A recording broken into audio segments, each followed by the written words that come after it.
My friends, let us come together for a moment of quiet recognition, not to add anything to ourselves, not to search for new doctrines or more spiritual techniques, but simply to rest in an awareness that has been present since before we formed the first thought about God.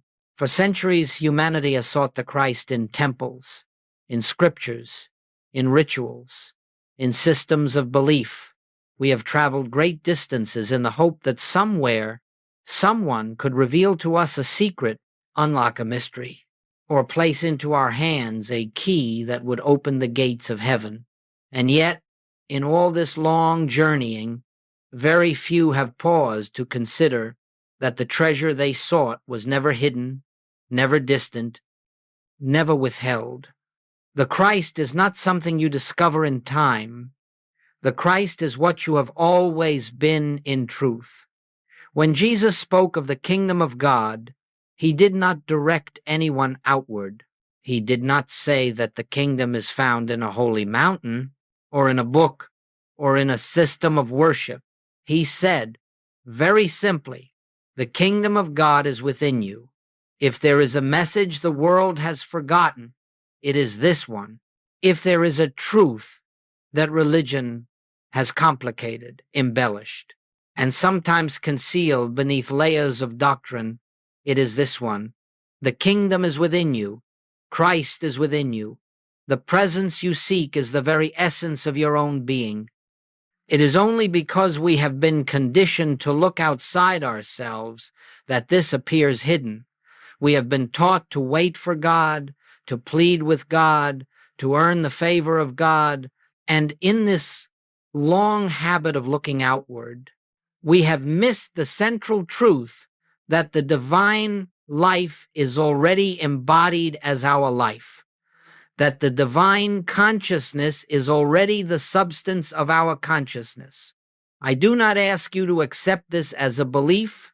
Belief does not open the kingdom. I ask only that you become still enough to sense the truth that is even now whispering within you, not a distant God speaking from the heavens, but the gentle movement of the Christ in your very awareness, saying, I am here. I am your life. I am your identity. This realization does not belong to any religion. It is not Christian, nor Jewish, nor Hindu, nor Buddhist. It is the universal truth that every mystical teaching has pointed toward. Religion may point the way, but it cannot give you the experience. Scriptures may describe the nature of God, but they cannot reveal God to you. Teachers may speak of the Christ, but they cannot place the Christ within you. For the Christ was never missing. It requires no insertion, only recognition. Let us, then, set aside the notion that Christ consciousness is a doctrine to accept, or a theory to debate, or an achievement to attain. It is none of these. It is the simple awareness of the divine presence that has always been your life. When you release the search in the outer world, when you stop trying to improve the human self by human means, when you surrender the belief that God is somewhere else waiting to be reached, in that moment of quiet surrender, something begins to stir. A peace you did not create, a stillness you did not initiate, a presence you did not summon. This is the Christ revealing itself. This is the inner kingdom becoming known. We stand together today not to gather more spiritual ideas, but to lay them aside, not to strengthen the personal sense of self, but to watch it gently dissolve in the realization of a deeper identity, not to form yet another spiritual path, but to step into the truth that has been present long before paths were named. Christ's consciousness does not begin with belief. It begins with silence, with recognition, with the smallest willingness to look within. As we continue, let us hold this truth quietly. There is nothing to become, There is only something to remember. My friends, let us move a degree deeper into this inner journey. For if the kingdom of God is within you, and if Christ is the light of your own consciousness, then we must gently examine how it happened that humanity came to seek outwardly for what Jesus himself pointed inward. This is not a criticism of religion. It is simply an observation, an understanding. Religion, at its best, holds noble intention. It offers structure, community, devotion, and a reverent posture toward the sacred. But over time, institutions can forget the spirit in their devotion to form, and the forms that were meant to reveal God can begin to replace God in the minds of those who follow them. In the days when Jesus walked the earth, the religious world of his time was filled with rules, traditions, and rituals intended to bring people closer to God. Yet Jesus did not emphasize these. He did not instruct his disciples to perfect rituals or memorize doctrines. His message was startling in its simplicity. Follow me. What did he mean by that? He did not mean imitate my human footsteps. He meant follow the consciousness that I embody. Follow the inner light. Follow the presence that expresses through me, and it will express through you. He spoke not of religion, but of realization. Yet after his departure, something began to shift. Instead of recognizing that the Christ he revealed was the universal presence within all, many began to worship the person and forget the principle. They began to revere the messenger and lose sight of the message, and once again, God became distant, separate, something to be reached, something to be obtained. This, my friends, is the great misunderstanding. When Jesus spoke of the Father, he was not speaking of a deity far removed from the world, sitting upon a throne of judgment. He spoke of an indwelling presence, an infinite intelligence that lived as his very being. The Father within me, he doeth the works. How could religion hear this and yet continue to teach a God outside the individual? And yet through centuries of repetition, the outer God became the dominant image. Jesus spoke of spirit, but religion offered us form. Jesus spoke of inner realization, but religion offered us belief. Jesus spoke of oneness, but religion often taught separation. And because humanity did not understand the simplicity of his teaching, we began to strive. We began to feel unworthy. We began to imagine that God must be persuaded, pleased, convinced. We began to pray upward instead of inward. We began to look to religious authorities to tell us what God requires, instead of listening to the still small voice already speaking within our own hearts. This is not to condemn religion, but to clarify the path back to truth. For Jesus never required membership. He never insisted on dogma. He never instructed anyone to place intermediaries between themselves and God. He taught the absolute opposite.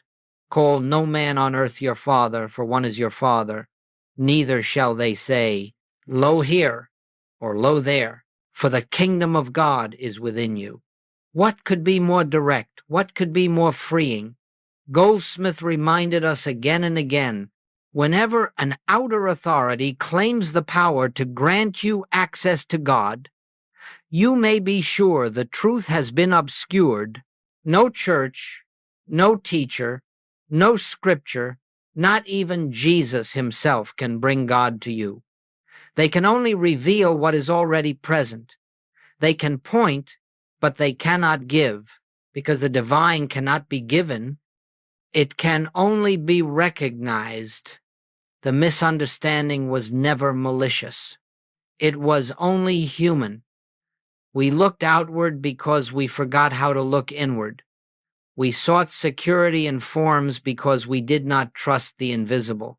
We clung to doctrines because we feared the silence in which God is actually heard. But the moment you understand that Christ is not a religious figure but the divine essence of your own being, the misunderstanding dissolves. You no longer need to argue with religion or abandon it. You simply transcend the limitation. You step into the universality of truth. You realize that the teaching Jesus brought forth was not meant to build an institution, it was meant to awaken a consciousness. And that awakening happens in you, here, now, without ceremony, without effort, without permission. Let us hold this quietly. Jesus pointed within, religion pointed without. But the inward path has always remained open. The misunderstanding is undone the instant you turn your attention back to the place Jesus directed you, the kingdom within. My friends, as we enter this next movement of our inner journey, let us become very still, not because stillness is holy in itself, but because in stillness we begin to feel what words cannot contain. For Christ consciousness is not a concept to be accepted with the mind. It is an awareness that reveals itself when the mind grows quiet enough to receive what has always been present. Let us approach this truth gently. When we speak of the Christ, we are not speaking of a man. We are not speaking of Jesus in his historical identity. Although he embodied the Christ more perfectly than any other whose life has been recorded, but if we limit the Christ to Jesus, we miss the very purpose of his life. Jesus came not to demonstrate what he was, but what you are. He came not to claim divinity for one person, but to reveal divinity as the essence of every person. Christ is the divine nature of you. Christ is the spiritual identity behind the name, behind the personality, behind the mask you have worn in the world. This is why Jesus spoke in the first person universal Christ. He said, I, not to identify the human Jesus, but to speak from the standpoint of the Christ. I am the light of the world. I am the way, the truth, and the life. Before Abraham was, I am. When he spoke these words, he did not mean Jesus, the man, existed before Abraham. He meant the Christ, the eternal I, the presence of God, individualized. And this same I is the truth of your being. Do you see how this dissolves the sense of separation? Do you see how this lifts the burden of trying to reach God or please God or find God? There is no distance to cover. There is only an inner identity waiting to be recognized. Christ consciousness, as Goldsmith taught, is the awareness of oneness. Oneness with God, oneness with all life, oneness with the infinite source that is forever expressing as your very breath. Christ consciousness is the recognition that you are not a fragment seeking to return to a whole. You are the whole expressing one of its infinite forms. It is the awareness that God does not stand apart from you. God is the life you are living. God is the intelligence operating your being. God is the substance of every breath, every thought, every movement of your existence. To awaken to the Christ is to awaken from the dream of separation. You see, the human sense of life believes, I am here and God is there. The Christ sense of life knows, I live, yet not I. The Father within me is the life that is living. The human sense prays for supply. The Christ sense recognizes that divine supply is the very nature of consciousness. The human sense fears sickness and death. The Christ sense knows that life is infinite, eternal, never born, never dying. Christ consciousness is not something you attain through discipline or religious achievement. It is the natural state of your being, obscured only by false belief. It is like the sun hidden by clouds. The sun does not have to be summoned. The clouds only need to part. And how do they part?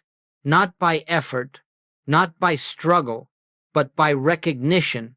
Recognition is the opening. Recognition is the doorway. Recognition is the moment you stop identifying with the limited human self and begin to rest in the truth of your spiritual self. This is why Goldsmith said that the Christ does not come to you, it appears through you. It unfolds as the dawning awareness that the presence you have sought in books, in teachings, in rituals, in teachers, has been the essence of your own consciousness all along. Christ is not something added. Christ is something revealed. Christ is not a divine supplement to your humanity. Christ is the truth behind your humanity. And so when you turn within, when you become still, when you rest in quiet acknowledgement, something subtle begins to occur. You begin to sense that your thoughts are not the source of your life. You begin to feel a presence behind you, within you, as you begin to realize that what you call I is not the limited being you have assumed yourself to be, but the living expression of the infinite. This is Christ consciousness, a state where the world loses its power to frighten you, a state where appearances lose their authority, a state where supply, harmony, healing, and peace are not sought but recognized as already established in the divine selfhood. This recognition does not come with thunder or emotion. It comes quietly, like the unfolding of dawn. The light does not rush in. It reveals itself gently. But when it does, not believe, but know that God is the very life of your life. This knowing is Christ consciousness. This is the truth Jesus lived. This is the truth Goldsmith dedicated his life to revealing. And this, my friends, is the truth of you. My friends, let us now gently approach one of the most sacred transitions in the spiritual life. The shift from identifying ourselves as human beings striving toward God to recognizing ourselves as spiritual beings expressing God. This shift is not an achievement, nor is it an attainment. It is not reached through struggle, nor is it acquired through greater belief. It is simply the moment when you begin to see through the illusion of the human self and awaken to the deeper truth of your being. For ages, we have been conditioned to believe that we are creatures of flesh and blood, born into a world of limitation, subject to fear, lack, sickness, and death. We have been taught that the body is our identity, that the mind is our guide, and that the material world is our source. And because we accepted this sense of self, we lived according to its limitations. But, my friends, you cannot lift yourself out of limitation while clinging to the identity that creates it. You cannot experience the freedom of the spirit while insisting that you are first and foremost a human personality. And so, the beginning of liberation, the doorway to Christ consciousness, is the recognition that your human identity has never been your true identity. The human self is not the truth of you. It is the shadow of a greater self, the appearance of a deeper reality. Goldsmith would say, you are not human trying to become spiritual.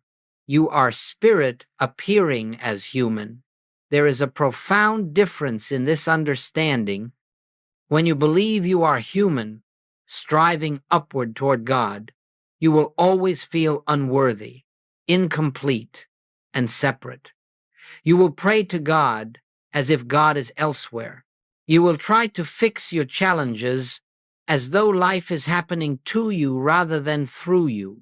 But the moment you glimpse that your true identity is spiritual, that the life you call I is God expressing as individual being, everything changes. You no longer pray for God to come to you. You recognize that God has been your very essence since the beginning. You no longer fight appearances. You see them as passing shadows, powerless to touch the reality of your being. You no longer measure yourself by success, failure, age, or circumstance. Your worth is derived from the divine nature itself. This is the shift. It is not dramatic. It is not accompanied by emotional fireworks. It is subtle, gentle, like waking from a dream. You look at the world, and suddenly you sense that it is not operating by material laws alone.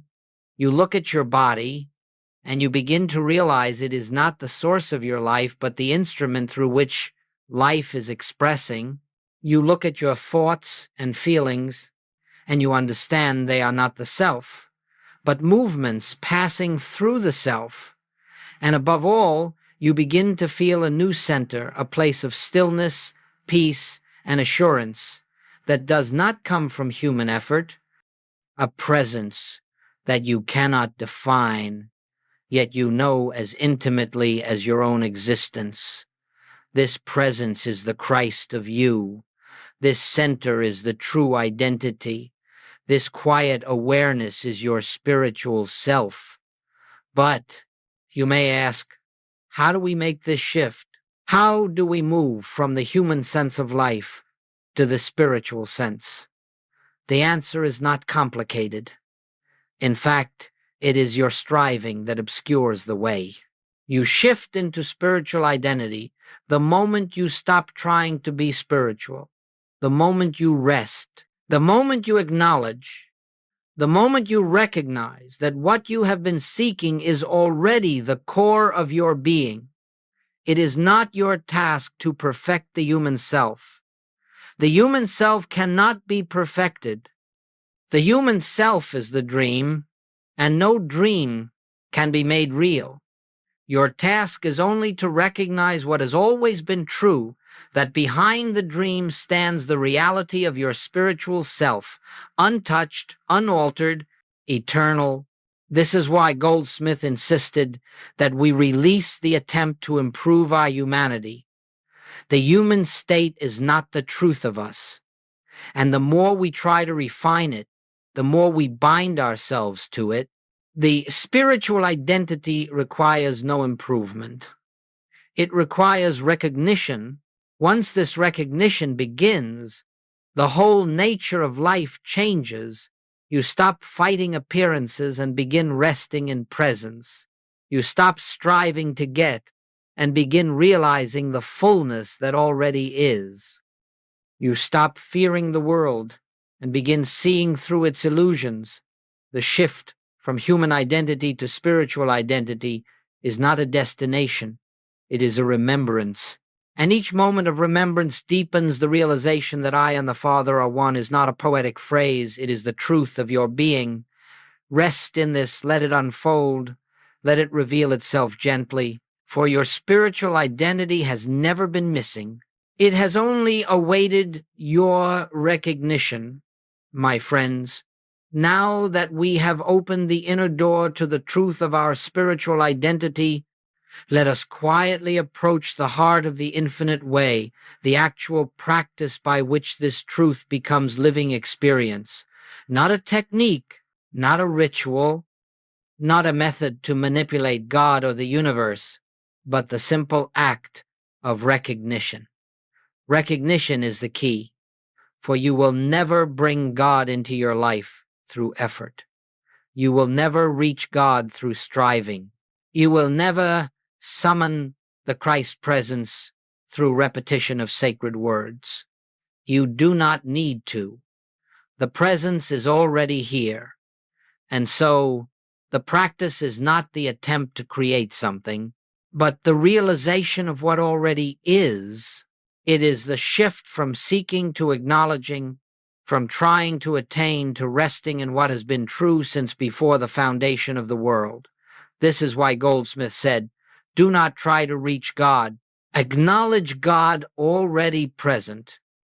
Let us explore how this unfolds.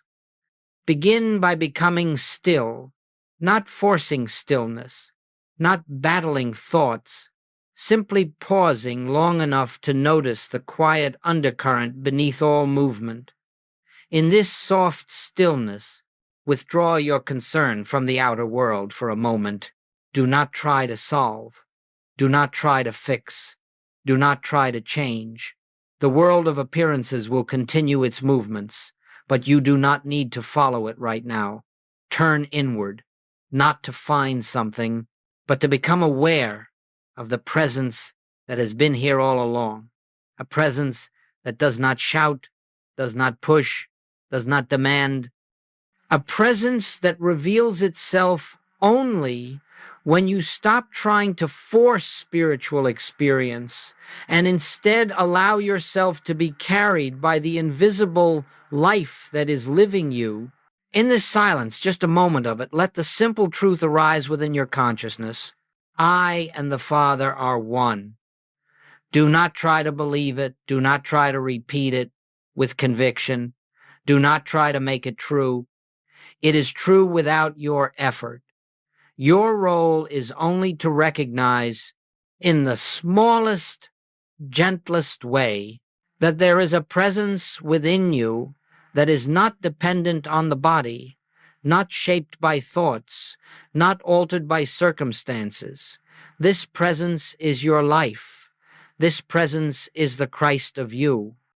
And the moment you acknowledge it, even lightly, even without feeling something in consciousness, opens, this is the practice.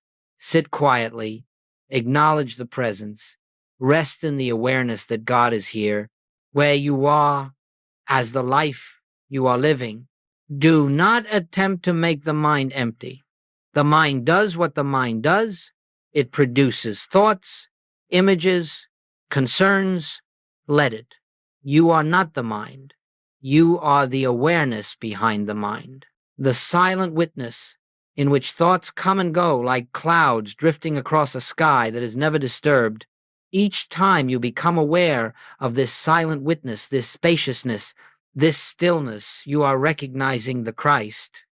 You are recognizing your spiritual identity. You are recognizing the kingdom within. Practice this, not as a discipline, not as a duty, but as a returning to what you have always been, a returning to the presence that has never left you. And remember, the practice is gentle, it is simple, it is quiet. One moment of recognition is enough to open the way. One breath of awareness is enough to feel the shift. One pause before reacting is enough to let the Christ reveal itself. This recognition must not be confined to meditation. Goldsmith never intended for the spiritual life to be limited to the cushion or the quiet room. The true practice is to recognize the presence in the midst of daily activity, while walking, while speaking, while facing difficulty, while experiencing joy. Each pause throughout the day becomes a doorway. You simply turn inward for a second and acknowledge, God is, the presence is here. I am not alone. I and the Father are one. There is no ceremony in this, no strain, no attempt to produce results. Recognition is enough. For you are not calling upon a distant God. You are becoming aware of the God that is your life. You are not reaching up, you are sinking inward. You are not asking, you are knowing. In this knowing, grace flows. In this knowing, peace emerges. In this knowing, the outer world begins to rearrange without your manipulation, because consciousness has taken its rightful place as the source of all unfoldment. Recognition is the gateway through which the infinite expresses into the finite. Recognition is the light that dispels the illusion of separation. Recognition is the foundation of Christ consciousness. It is the stillness in which the Christ whispers, I am here, I have always been here. Let this be your practice. Not perfection, recognition, not force awareness, not seeking, remembering, for the presence you seek is the presence you are. My friends, as we continue in this inner journey, we arrive at a place where many sincere seekers have stumbled, not because the path is difficult, but because certain deeply ingrained beliefs veil the truth from our recognition. These barriers are not sins, they are misunderstandings. They are not failures. They are shadows of inherited thought. They have no substance in spirit, but they can appear very real to the human sense of self. Let us gently bring these barriers into the light, not to wrestle with them, but to see through them, for once they are seen, they dissolve. And once they dissolve, the Christ within us shines forth unobstructed. The first barrier is guilt.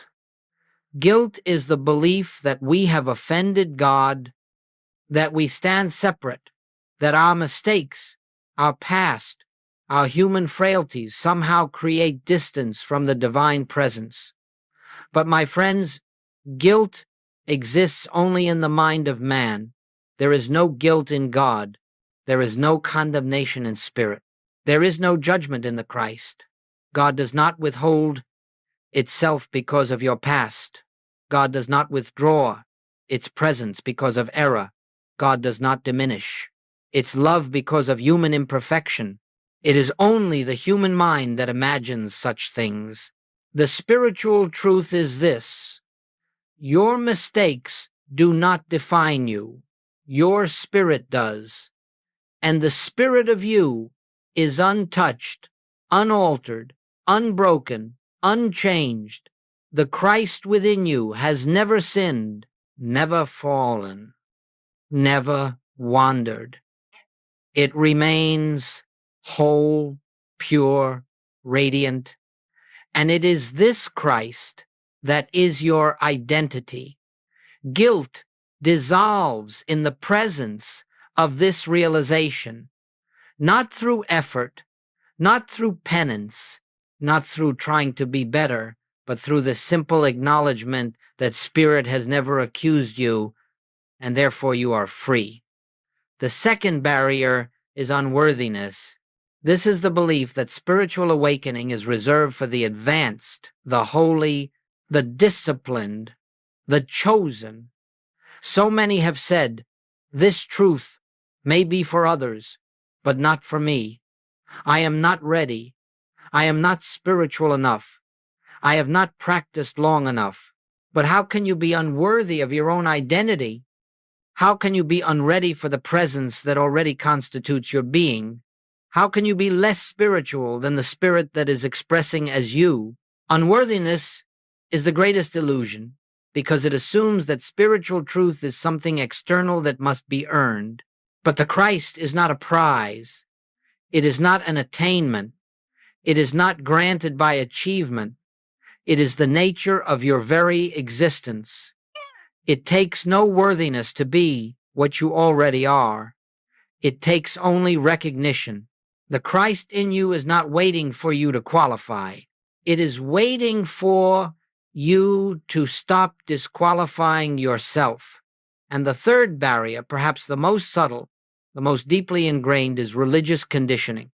For many centuries, humanity has been taught that God dwells elsewhere, that the divine is separate from the individual, that holiness is accessed through intermediaries, institutions, or rituals. Many have been trained to fear questioning, to fear inner knowing, to fear anything labeled mystical, even when Jesus himself was the great mystic of his age. This conditioning creates hesitation in the soul. It whispers, be careful. It warns, this is too bold. It suggests you must go through proper channels. Yet the moment you turn within, You discover a presence that needs no permission, a presence that speaks in silence, not in dogma, a presence that reveals rather than instructs, a presence that is the very fulfillment of everything religion was meant to point toward. Let us understand this clearly. Religion can be a beautiful stepping stone, but it cannot replace revelation. Scripture can guide you, but it cannot take the place of experience. Teachers can point you inward, but they cannot see for you. The Christ is not reached through belief systems. The Christ is revealed through the silence of your own soul. And so these three barriers, guilt, unworthiness, conditioning, begin to fall away when you realize that none of them have any foundation in spirit. They do not exist in the kingdom within you. They exist only in the human mind, the personal sense of self, the accumulated memory of collective belief. You do not remove these barriers. You awaken from them. And recognition is the awakening. As you rest in the awareness of the presence, as you quietly acknowledge, I and the Father are one, these shadows lose their reality. They lose their authority. They lose their influence. And you begin to stand not as a human being trying to become spiritual, but as a spiritual being remembering the truth of your own eternal identity. The Christ in you has never been guilty. The Christ in you has never felt unworthy. The Christ in you has never been shaped by human teaching. The Christ in you merely waits for your recognition. Let this recognition dissolve whatever has obscured your vision. Let it clear away the mist. Let it reveal the inner light that has always been shining. For once these barriers fall, even slightly, the path into the kingdom becomes clear, effortless, inevitable, my friends. Now that we have recognized the barriers that obscure the inner light, let us gently turn to the living of this truth, not in seclusion, not in monasteries, not in moments set apart from life, but in the midst of our daily activity.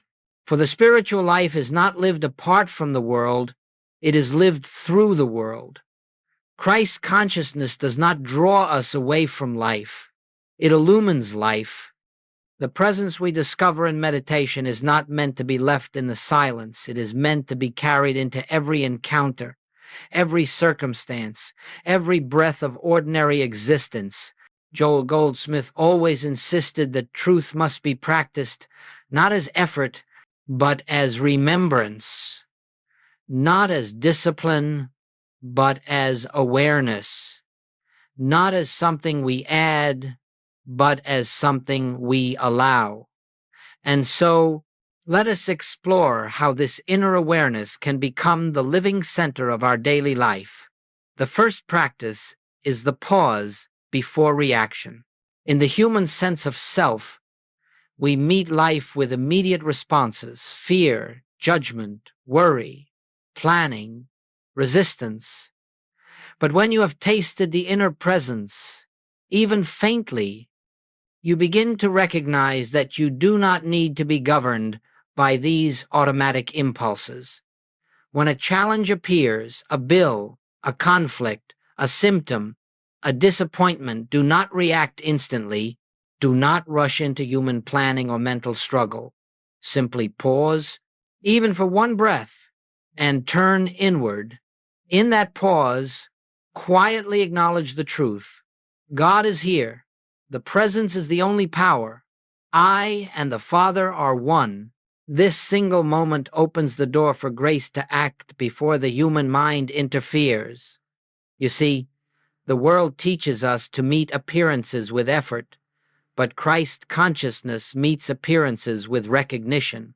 And in that recognition, the appearance begins to lose its power. It no longer dictates your state. You remain centered in the presence that goes before you and makes the way straight. The second practice is seeing the Christ in others. This may be the most transformative application of the entire teaching. When we look at others through the human sense, we see behavior, personality, flaws, history, and roles. And in seeing these, we unconsciously reinforce them in ourselves and in them. But Goldsmith taught a higher vision. See through the person to the Christ. See through the behavior to the divine identity. This does not mean condoning unkindness or ignoring actions. It means that when you meet another soul, you silently recognize that behind the mask of human personality stands the same divine presence that lives as you. In moments of conflict, silently acknowledge, I behold the Christ of you. Your true identity is the same presence that lives in me, and something begins to shift. The energy changes, the reaction softens, and even if the other does not consciously realize it, your recognition awakens something within them. Grace meets grace, light meets light, consciousness responds to consciousness. The third practice is listening instead of forcing. In daily life, the human mind rushes to solve, to plan, to choose, to direct. But Christ consciousness listens. It waits. It allows guidance to rise from within rather than from fear or habit. When you face decisions, whether small or significant, become still and listen. You are not listening to an external voice. You are listening to the deep intelligence of the presence that knows your path better than your intellect ever could.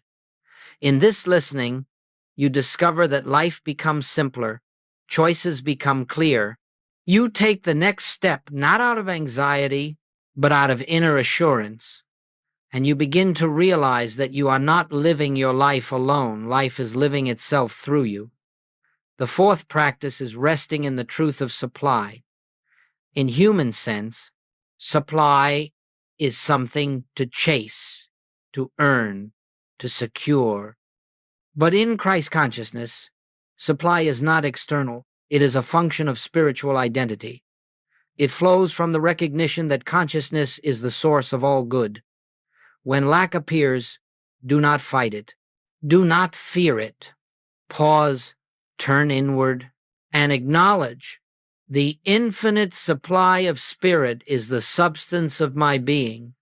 You are not asking for supply. You are recognizing the source that has always sustained you. And as this recognition deepens, outer forms of supply adjust themselves without strain. The fifth practice is returning to presence throughout the day. This is not constant meditation. It is a subtle remembering, a gentle returning, a quiet acknowledgement that the divine presence is with you, as you, in every moment, set no rigid schedule. Let the remembrance be spontaneous. Let it arise naturally. Each time a moment of stillness is felt, each time a breath brings you inward, simply acknowledge the Christ is here, all is well, God is the life I am living. These brief recognitions, 5 seconds, 10 seconds, gradually become a continuous awareness. And this awareness becomes the atmosphere around you, the foundation beneath you, the peace within you. In this way, Christ consciousness becomes not a state visited occasionally, but a way of being, not an experience sought, but a presence recognized, not a spiritual practice, but the very substance of your life. This is the practical application of truth. This is the infinite way, lived moment by moment. This is how the kingdom within becomes the kingdom expressed, my friends. When you begin to live from the kingdom within, not occasionally, not as an idea, but as the silent foundation beneath every breath, something subtle yet profound begins to occur. The world you once feared loses its authority. The circumstances that once dictated your emotions no longer hold power. Life begins to unfold not from the outside in, but from the inside out. This change is not the result of effort. It is the fruit of recognition. It is the evidence of a shift in identity. It is the natural consequence of living from the presence rather than from the personal self. Let us explore the nature of this fruit. The first fruit is peace that does not depend on circumstances. In the human sense of self, peace comes and goes. It appears when things are favorable and vanishes, the moment appearances turn dark. But when you begin to live from the kingdom within, you discover a peace that is not created by the world and therefore cannot be destroyed by the world. This peace is not emotional calm. It is spiritual assurance. It is the quiet certainty that all is well, even when the senses report otherwise. It is the recognition that behind every appearance stands a divine order, an invisible harmony, a presence that never leaves you. This peace becomes your atmosphere. It becomes your identity. It becomes the place from which you live. The second fruit is freedom from fear. Fear is born of separation. Fear arises when you believe you are alone, vulnerable, unprotected. But once you recognize that the presence lives as your very being, fear begins to dissolve, not because you try to overcome it, but because you see through it. There is nothing to fear in a universe governed by one power. There is nothing to fear when you live from the source of all life. There is nothing to fear when the kingdom is within you. You move through the world with a new confidence, not human confidence, not willpower, but the quiet knowing that you are sustained by something greater than your personality, your plans, or your strength. The third fruit is a new relationship with supply. When you live from Christ consciousness, you no longer seek supply outside yourself. You understand that consciousness is the source of all form: money, opportunities, people, solutions. These become channels, not causes. They are expressions, not origins. And because you no longer fear losing the channels, you no longer cling to them, because you no longer look to them as your source, you no longer burden them with expectation, and because you no longer operate from lack, supply begins to flow with greater ease. You discover that you are never without what you truly need, because the source is never absent. You discover that the forms of supply may change, but the substance of supply is eternal. You discover that abundance is not something you achieve, it is something you recognize. The fourth fruit is healing, not always as the world defines it, but always as Spirit intends it. When you live from the kingdom within, the body begins to respond to a different rhythm. Stress diminishes, tension releases. The natural intelligence of the body aligns with the harmony of the presence. Healing may appear in the form of physical restoration, or it may appear as peace, acceptance, or inner transformation, but always healing unfolds as the revelation of wholeness already present. You do not heal by fighting disease. You heal by recognizing the perfection of your spiritual identity. The body follows consciousness. The fifth fruit is transformation in relationships. Where once there were conflicts, you now find grace.